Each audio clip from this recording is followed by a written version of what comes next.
Guys, welcome back to my channel earth from Dehradun. मैं हूं ज्योति और वेलकम है आप सभी का मेरे चैनल में। अगर इस वीडियो के बाद आप चैनल से नए जुड़े हैं तो प्लीज़ चैनल को सब्सक्राइब ज़रूर कीजिएगा। साथ में नीचे एक बेल नोटिफिकेशन है, इसको भी हिट कर दीजिए ताकि मेरे आने वाली हर वीडियो का नोटिफिकेशन आप सभी को सबसे पहले मिल जाए। तो चलिए इसी के साथ आज का रिएक्शन वीडियो हम लोग शुरू करते हैं। सो अगर आप लोगों को ये पर्पल कलर का सूट पसंद आ रहा है तो इसका लिंक मैं कम्युनिटी में डाल दूंगी, साथ ही साथ इस इयररिंग्स का लिंक भी मैं कम्युनिटी में डाल दूंगी। अगर आप लोग लेना चाहते हैं तो ज़रूर ले सकते हैं। मैंने ऐसे ही पैटर्न में करवा चौथ के समय पे एक हॉट पिंक कलर का सूट लिया था। Same pattern, same texture, but cost में, प्राइस में बहुत डिफरेंस था। वो वाला सूट सेट मैंने 1500 का लिया था, उसका ऑर्गेन्जा का दुपट्टा था। पर अब जब मैंने ये वाला सूट बाय किया तो ये उसका हाफ मुझे पड़ा है। और ट्रेंड में भी ये कलर बहुत ज़्यादा चल रहा है, तो अगर आपको पसंद आ रहा है तो आप कम्युनिटी में जाके वहाँ पे लिंक है, वहाँ से ले लीजिए। सो गाइज, मैं जानती हूँ कि आप मेरे इस रिएक्शन का बेसब्री से वेट कर रहे थे। मुझे आप सबके द्वारा लिंक मिला और मैंने पर्सनली भी जाके मेरी फीड में आ गया था। जो पॉडकास्ट के बारे में आप चाहते थे कि मैं रिएक्शन दूं, मैं वो पॉडकास्ट देख के आई हूँ। और yes, definitely it was very emotional, बहुत ज़्यादा इमोशनल था। तो उसी पॉडकास्ट के बारे में आज मैं एक रिएक्शन वीडियो बनाने वाली हूँ। उम्मीद करती हूँ कि आप सबको पसंद भी आएगी। कमेंट सेक्शन में आप अपने पॉइंट ऑफ व्यूज़ मेरे साथ ज़रूर शेयर करेंगे। सो सबसे पहले तो ना मेरी जगत भैया से ख़ास तौर पर शिकायत है कि क्यों, या तो आप इतने ज़्यादा ओवर कॉन्फिडेंट हैं या फिर आपको अपनी वाइफ पे भरोसा नहीं है कि हमेशा हर प्लेटफॉर्म पे आपको माइक अटेंशन सिर्फ अपने ऊपर चाहिए होती है। वो आपसे अच्छा बोल सकती है लेकिन उसको मौका क्यों नहीं दिया जाता। कम से कम ऐसा पॉडकास्ट के दौरान 3 से 4 बार हुआ कि उसकी बात को बीच में काटा गया, उसका सेंटेंस भी पूरा नहीं होने दिया और बार बार जगत भैया उसकी बात के बीच में इंटरप्ट कर रहे थे। इस इंटरप्शन को हम क्या समझे, या तो अपने ऊपर कुछ ज़्यादा ओवर कॉन्फिडेंस या फिर सामने वाले के ऊपर भरोसा ना होना। लेकिन जहाँ तक मैं देख पा रही थी, जहाँ तक मैं फील कर पा रही थी, मनीषा की बोली हुई एक एक बात से ऑडियंस ज़्यादा कनेक्ट होती है और उसकी बात को सुनना चाहती है, उसके सेंटेंस को कंप्लीट होते हुए देखना चाहती है। लेकिन हमेशा से ही यही होता है, चाहे वो व्लॉग में हो, चाहे वो लाइव के दौरान हो, या चाहे वो आज किसी पॉडकास्ट इंटरव्यू के दौरान हो, कि हमेशा मनीषा को उसकी बात को कंप्लीट नहीं करने दिया जाता। ऐसे करके तो उसके अंदर कभी वो कॉन्फिडेंस डेवलप हो ही नहीं पाएगा अगर उसको बोलने नहीं दिया जाएगा। पूरी जितना भी वो पॉडकास्ट था, सिर्फ लास्ट के सिर्फ कुछ मिनट्स मनीषा ने बोले हैं और उन्हीं कुछ मिनट्स में पूरे पॉडकास्ट का निचोड़ है। और वही कुछ मिनट सबसे स्ट्रॉन्ग मिनट्स में से थे जहाँ पे वो लड़की बोली। कमेंट्स में मैं ये भी पढ़ रही थी, कुछ लोगों को लग रहा था कि वापस से सब चीज़ें रिपीट कर रहे हैं। तो मैं सिर्फ इतना सवाल पूछना चाहूँगी कि चोट हमें कभी भी लगी हो, घाव हमें कभी भी लगा हो, लेकिन हम जिंदगी भर उस घाव को नहीं भूलते हैं। जब जब जिक्र होता है तब तब हम अपनी पुरानी बातें करते हैं। आप लोगों के साथ पास्ट में किसी ना किसी के साथ कभी कोई बैड एक्सपीरियंस रहा हो, कभी किसी के कोई चोट लगी हो, कभी किसी के चोरी हुई हो, कभी किसी ने धोखा दिया हो। इनफैक्ट अगर हमारी बचपन की भी कोई बैड मेमोरीज होती है तो हम आज इतने सालों बाद भी जब कभी साथ बैठते हैं, 4 लोग हमारे नियर डियर बैठते हैं, तब हम अपनी बचपन की बातें लेके आते हैं कि बचपन में मेरे साथ ऐसा इंसिडेंट हुआ था, मेरे साथ इस समय पे ऐसा हुआ था। हम अपनी लाइफ में अपने बैड फेजेस को कभी नहीं भूल सकते। वो बैड फेजेस हमारे सामने बार बार आते हैं। और यहाँ पे बात थी धोखे की, बात थी पति पत्नी के पवित्र रिश्ते की, बात थी भाई बहन के पवित्र रिश्ते की। एक लड़की जिसकी जर्नी खुद जगत भैया ने यहाँ पे बताई कि जिस लड़की को पूरी छांटा काशी के साथ एप्लीकेशन लिखवा के तोल मोल के अपने घर लाया गया, जिस लड़की की खुद की पैशन की वजह से आज सब सोशल मीडिया पे इन्फ्लुएंसर बन गए हैं पूरी फैमिली, जिस लड़की ने सोशल मीडिया पे इस फैमिली को एक पहचान दिलाई, अपने पति को एक अर्निंग सोर्स दिया। अदरवाइज लॉकडाउन में कितने लोग बेरोजगार हुए, कितने लोगों के घर के चूल्हे चौके बंद हुए थे लॉकडाउन के दौरान। और अगर वहाँ पे मनीषा के अंदर ये पैशन ना होता तो फिर आप बताइए ना, आज क्या इनके पास इतने घर, इतनी गाड़ियाँ, इतना सोना चांदी हो पाता? जरिया दिया था, उस लड़की ने जरिया दिया, तन मन धन हर तरीके से इस घर को अपना बनाया। उसके बाद अगर उसे बदले में धोखा मिला तो उसे शिकायत जिंदगी भर अपने पति से भी रहेगी, और जिस औरत ने घर बिगाड़ा वो तो उसकी ज़िंदगी का एक वो वाला फेज़ हो जाएगा जिसे शायद वो आखिरी सांस तक भी नहीं भूल पाएगी। जिन औरतों के साथ चीटिंग होती है, जिन औरतों के पति किसी और औरत की वजह से अपनी पत्नी को धोखा देते हैं, एक बार उन औरतों से पूछ के देखना कि क्या तुम उस औरत को ज़िंदगी भर कभी भुला पाओगी या माफ़ कर पाओगी या उससे नफ़रत कम कर पाओगी जिस औरत ने आपका घर बर्बाद किया हो। आदमी जात के लिए तो बहुत कहावतें बनी हैं, लेकिन औरतों को माँ भी बोला जाता है, देवी भी बोला जाता है, ममता की मूर्ति भी बोला जाता है। इसीलिए बहुत सारी एक्सपेक्टेशंस औरतों से होती है, मर्दों से ज़्यादा औरतों के साथ एक्सपेक्टेशन होती है, क्योंकि औरतों को तो इतने बड़े बड़े दर्जे मिले हैं।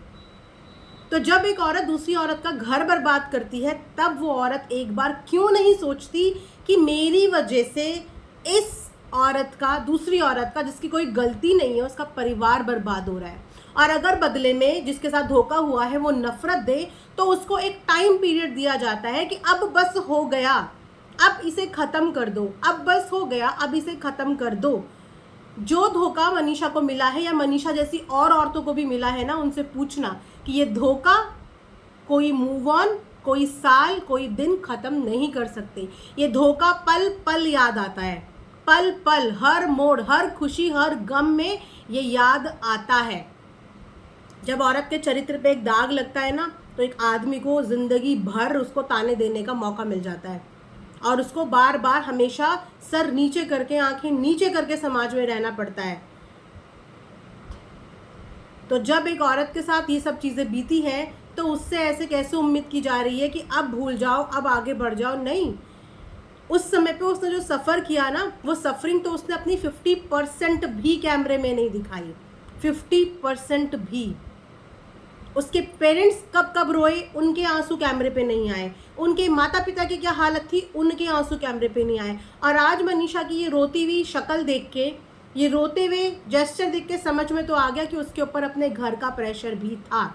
उसे एनी हाउ ये रिश्ता बचाना था, क्योंकि उसके पास इस रिश्ते को बचाने के अलावा कोई ऑप्शन नहीं था। यही जनता जिसको वो अपना सपोर्ट मानती है, और यही जनता जिसे देखकर कई बार जगत भैया को भी कॉम्प्लेक्स हो जाता है कि तुम्हारे चाहने वाले इतने ज़्यादा हैं, तुम्हारे चाहने वाले मेरे पीछे पड़ जाते हैं, तुम्हारे चाहने वाले मेरे पीछे पड़ जाते हैं। बिल्कुल, आप सब मनीषा की स्ट्रेंथ है और हमेशा रहिए।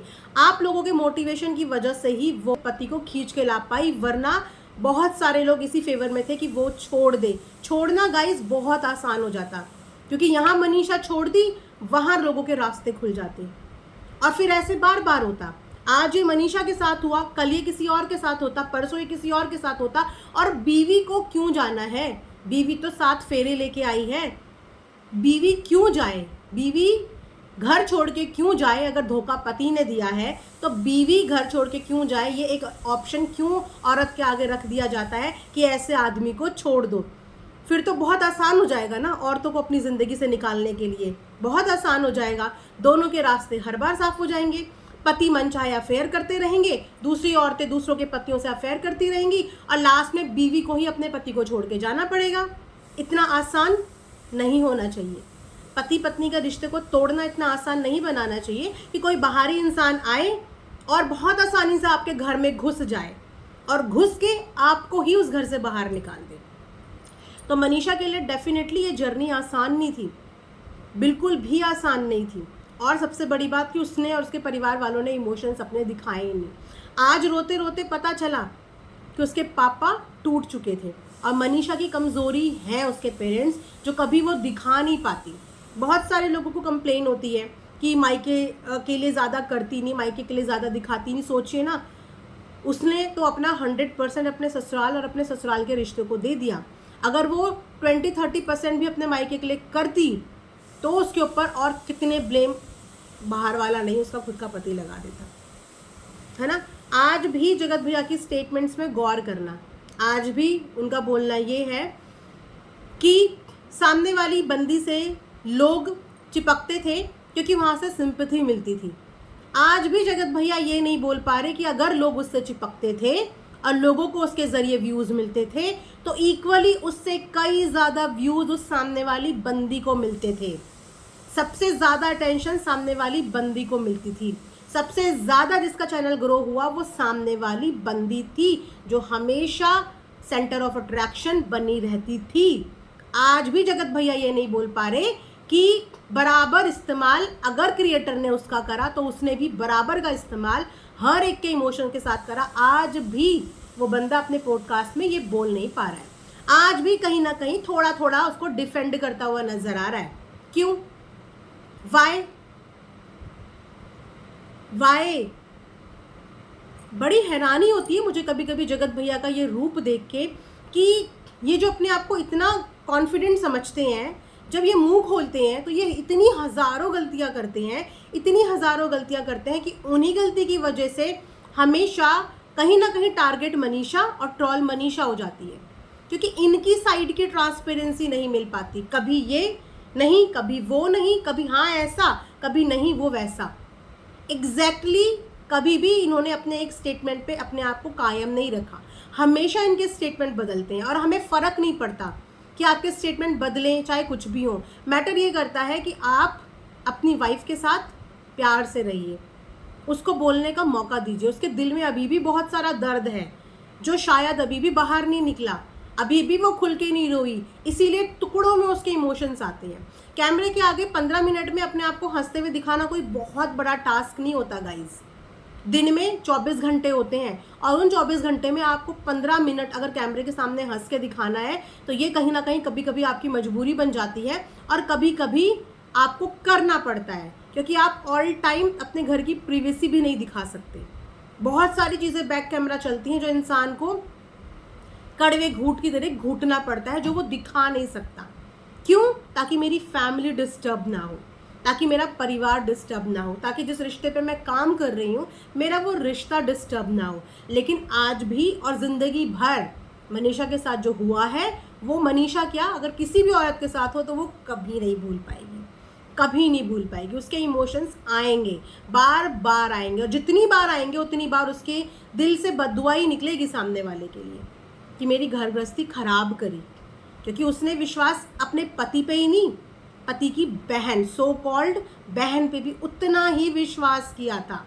जितनी इज्जत अपने पति को दी थी उतनी ही इज्जत सामने वाली को भी दी थी। अपने माँ पिता पूरे परिवार से बढ़कर सामने वाली को इज्जत दी थी, लेकिन उस इज्जत के बदले में वो उसके ऊपर बार बार हावी होती थी। आज भी अपने पॉडकास्ट में यही मनीषा बता रही थी कि मुझे हमेशा दबा दिया गया, हमेशा मुझे डरा दिया गया, दबा दिया गया। आज जस्टिफिकेशन दे रहे हैं जगत भैया कि लोग 2 साल पहले से हमारे बारे में ऐसा बोलने लगे थे, तब तक हमारे दिल में ऐसा कुछ भी नहीं था। फिर जब बार बार लोग बोलने लगे तो फिर हमने कहा जब बिना करे ही ये चीज़ें हैं तो चलो करके। ये कैसा स्टेटमेंट हुआ? ये कोई मजाक या लेन देन नहीं चल रहा है। It's all about character. जिस कैरेक्टर के लिए लोग मर मिट जाते हैं अगर उनके कैरेक्टर पे इतना सा भी दाग लगाने की कोई कोशिश करता है। जब आपके नाम जुड़ने लगे थे तो आपको सबसे पहले ये एनालाइज करना था कि ऐसे क्या साइन और सिम्टम्स जा रहे हैं जिसकी वजह से हमारे नाम जुड़ रहे हैं। इतनी तमाम भीड़ में अगर आपके नाम जुड़ रहे हैं किसी के साथ तो क्यों जुड़ रहे हैं, इस चीज़ को एनालाइज कौन करेगा? और जब वाइफ ने इस बात के लिए रोकना टोकना शुरू कर दिया था तो प्रायोरिटी वाइफ होनी चाहिए थी ना, क्योंकि वो आपकी धर्मपत्नी है और आपका पार्टनर है। कल को आपको खरोंच भी आएगी तो सबसे ज़्यादा तकलीफ जिसे होगी वो आपके खुद के पार्टनर को होगी, बाकी किसी को नहीं होगी। सबसे पहले आपके खुद के पार्टनर को तकलीफ होगी। तो अगर आपके पार्टनर ने इस बात पे ऑब्जेक्शन जताना शुरू कर दिया था तो आपको अपने कदम पीछे ले लेने थे, लेकिन नहीं, आपने कहा दुनिया मुझे बोलने लगी है तो अब जब बोलने लगी ही है तो चलो फिर ठीक है भाई। वाह, क्या जवाब था, क्या जवाब था। ठीक है, उसके बाद मैं फिजिकल नहीं हुआ, कितनी बार ये स्टेटमेंट दोगे? कोई नहीं पूछ रहा आपसे, अब कोई भी नहीं पूछ रहा इस चीज़ के बारे में कि आप क्या हुए, आप क्या नहीं हुए। पहले आपने ही सब कुछ बताया, मैं ये था, मैं वो था, हमारा पति पत्नी से बढ़कर रिश्ता था, ख़त्म हो गया वो चैप्टर। बार बार इस चीज़ को बोल के आप औरों को बोलने का मौका देते हैं, मैं फिजिकल नहीं हुआ, मैं फिजिकल नहीं हुआ। अगर आप रिलेशनशिप में थे तो एक किसी भी लेवल क्रॉस तक कोई भी इंसान सोच सकता है, कोई भी लेवल तक कोई इंसान सोच सकता है। अगर आपने इतना ही बता दिया कि यस हम रिलेशनशिप में थे, तो एक रिलेशनशिप में जब लड़का लड़की होते हैं तो फिर कहाँ तक कोई सोच सकता है। आप खुद भी समझदार हैं, एडल्ट्स हैं, हर कोई सोचता है, हर लेवल क्रॉस तक सोचता है। लेकिन बार बार अपने मुंह से उन चीज़ों को बताना, अपनी वाइफ के सामने बैठ के, क्या ये स्टेटमेंट आपको हेजिटेट नहीं करता कि आप जिसके सामने ये बातें बता रहे हैं उसकी खुद की भी एक फैमिली है। इतनी बातें भी नहीं बताई जाती जितनी बातें आप मुंह उठा के बता देते हैं, जो बातें आप ऑलरेडी कई बार रिपीट कर चुके हैं। पॉडकास्ट इंटरव्यू बहुत ही प्रोफेशनल इंटरव्यूज़ होते हैं, जहाँ पे आपको अपने शब्दों पे, अपनी मर्यादा पे भी कंट्रोल रखना चाहिए। आपने चीट किया, आई रिस्पेक्ट कि आपने इस बात को एक्सेप्ट किया कि हाँ मैंने चीट किया। आपने अपॉलॉजी मांगी, आई अग्री कि आपने अपॉलॉजी मांगी। लेकिन अब बार बार ये फिजिकल रिलेशन का चैप्टर अब क्लोज होना चाहिए। हो चुका ये, हुआ नहीं हुआ ये आपकी आत्मा बखूबी जानती होगी और सामने वाले की। ये दुनिया को प्रूव करने की ज़रूरत नहीं है, क्योंकि सच क्या है झूठ क्या है ये आप भी बहुत अच्छे से जानते होंगे, और बाकी जो जान रहे हैं, जो समझ रहे हैं, वो भी बिल्कुल ये सब सोचेंगे भी और समझेंगे भी। लेकिन अब उसको डिफेंड करना छोड़ दीजिए। उसको डिफेंड करने के लिए उसकी पूरी फैमिली है, लेकिन बार बार हमेशा उसको डिफेंड करना और बाकी के लोगों को गलत ठहरा देने का ये मतलब नहीं समझ में आता। बिल्कुल भी ये मतलब किसी को समझ में नहीं आता कि आप 4 बातें अगेंस्ट बोलेंगे, लेकिन एक बात ऐसी उसके लिए बोल देंगे कि सारी चीज़ें उसके फेवर में चली जाएंगी। आज भी अपने पॉडकास्ट में आपने उसको सिंपैथी के लिए बता दिया कि उसको लोग सिंपैथी देने के लिए उसके आगे पीछे रहते थे, व्यूज़ के लिए रहते थे। आप भी इसीलिए रहते थे उसके पीछे? क्या आपका भी यही मोटिव था उसके साथ रिलेशनशिप में रहने का, कि उसके पास व्यूज़ आते हैं, वो सिंपैथी है, बेचारी है? आपने भी क्या ऐसे ही किया? क्योंकि बाकी के क्रिएटर भीड़ में तो फिर आप भी आते हैं, तो आपके लिए भी ऐसे ही बोला जाए कि आपने भी ऐसे ही किया? तो प्लीज़ ऐसे कंट्रोवर्शियल स्टेटमेंट पास करने से पहले एक बार सोच लिया करो कि आप सोशल प्लेटफॉर्म पे बोल रहे हो जहाँ पे एक तिल का भी ताड़ बन जाता है, और वहाँ पे आप ऐसे बड़े बड़े स्टेटमेंट छोड़ के जाएंगे जो आपके ऊपर सवाल खड़े कर देंगे, जो नहीं होना चाहिए। रही बात मनीषा की, तो मनीषा तो ज़िंदगी भर अब शक में भी रहेगी, इनसिक्योर भी रहेगी, और ज़िंदगी भर कोसती भी रहेगी, क्योंकि बहुत अच्छा उसको ज़िंदगी का सबक नहीं दिया है। एक ऐसा सबक दिया है जो किसी भी औरत के लिए भूलना किसी भी टाइम पे बहुत मुश्किल होता है। फिर भी उसने अपनी घर गृहस्थी बचा ली, ये भी एक बहुत बड़ी बात है। दिल बड़ा करके, भले ही आउट ऑफ मजबूरी, आउट ऑफ लव या किसी भी रीज़न से, वो अपनी घर गृहस्थी बचा रही है, चला रही है, कोशिश कर रही है, यही बहुत बड़ी बात है। लेकिन उसके अंदर की फीलिंग्स अभी तक भी कंप्लीट तरीके से बाहर नहीं आई है, टुकड़ों में बाहर आती है, और जब आती है तो वो ऐसे आती है क्योंकि बहुत इमोशंस उसके अंदर भरे हैं। वो फेज़ आज भी उसको ट्रबल देता होगा, एक नाइटमेयर की तरह उसकी ज़िंदगी में होगा, जो कभी कभी उसे नींद से भी जगा देता होगा।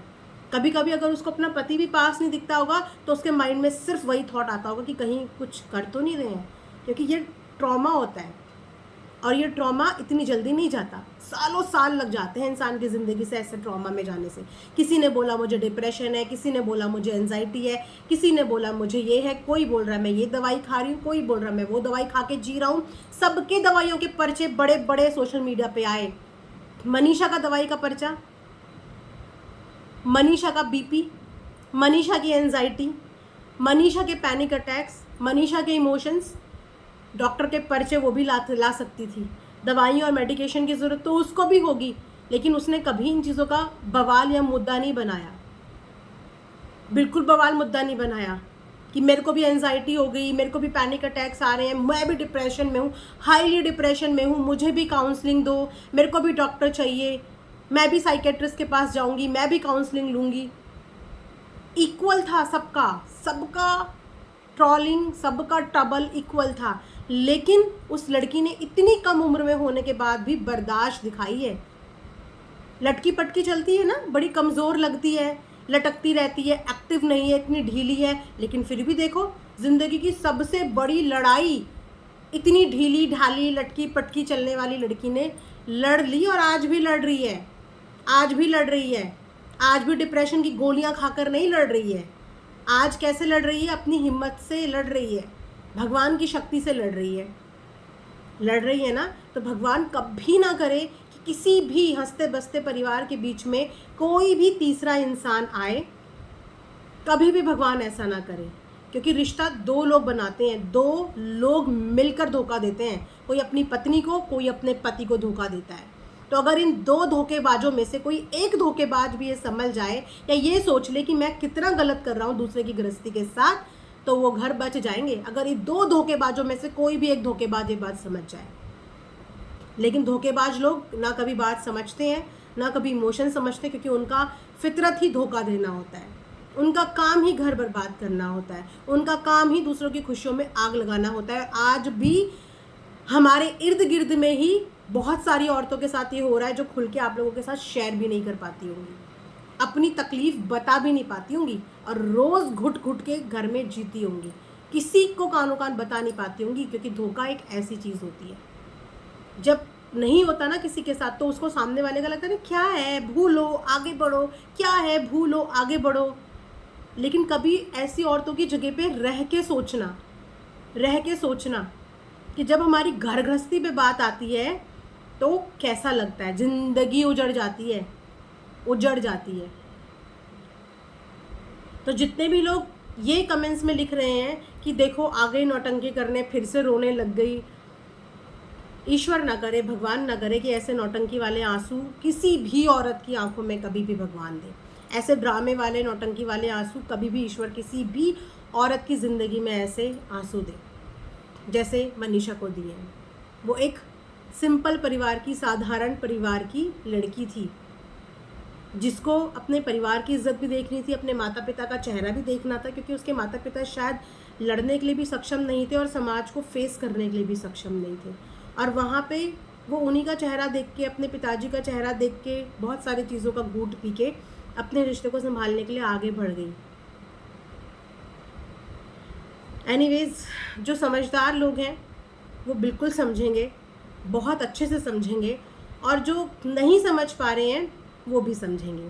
जब कभी रियल लाइफ में आपसे कोई ऐसा इंसान टकराएगा ना, जिसके साथ सच में ये चीज़ें हो रही हो, और जब वो आपके सामने बैठ के आपको अपनी कहानी, स्टोरी बताएगा, तब आपको फील होगा कि कितना दर्द होता है। मैं इसीलिए ये चीज़ बन रही हूँ, मैं इसीलिए ये चीज़ बता पा रही हूँ, और मैं इसीलिए इस चीज़ के साथ इतनी डीपली कनेक्टेड हूँ, क्योंकि ड्यूरिंग इनकी कंट्रोवर्सी के दौरान मेरे पास नहीं भी तो 6 से 7 ऐसी महिलाएं आई थी, जो हमारी ऑडियंस में से एक थी, जिन्होंने मेरे से 15-15, 20-20 मिनट, आधे घंटे भर बैठ के बातें करी हैं, अपने दिल की सारी बातें बताई हैं, और सिर्फ इस उम्मीद से कि दीदी के अलावा ये बात हम किसी को नहीं बता पा रहे हैं।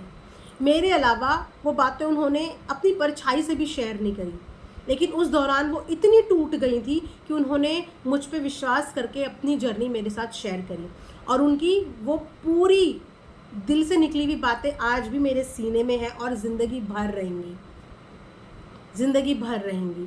तो मैंने बहुत डीपली उन दिनों उन लेडीज़ की बातें सुनी है, इसीलिए मैं इन चीज़ों से बहुत कनेक्ट कर पाती हूँ।